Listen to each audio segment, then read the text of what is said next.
Yeah, gentlemen of the press, we're here this afternoon, just like what happened yesterday. And if you could remember, I said part of our areas of concern going forward will be the healthcare services. And yesterday I did mention that we were on inspection to check the Zonal Hospital covering that particular senatorial district, and that today we will also go and see that of the Degema, Ahoda, and Omok. But we're here in Degema today to assess the level of work ongoing. As you can see, we don't have a befitting and standard health facility here. And that is why we need to put this place into order to make it standard.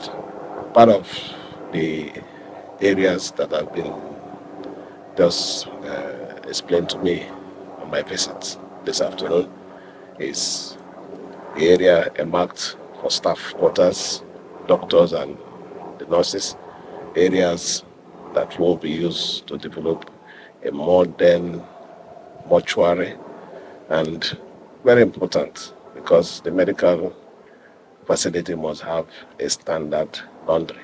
They've also shown me what they are doing. The foundation for the laundry is also almost completed.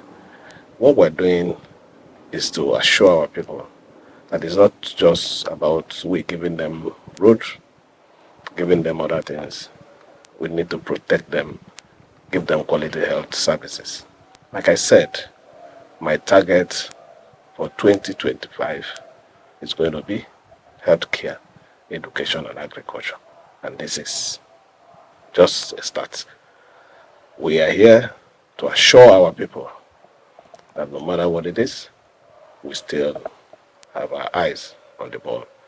I will urge the good people of Degema to continue to support us, that this government is purposeful and understand the need of the people. Thank you.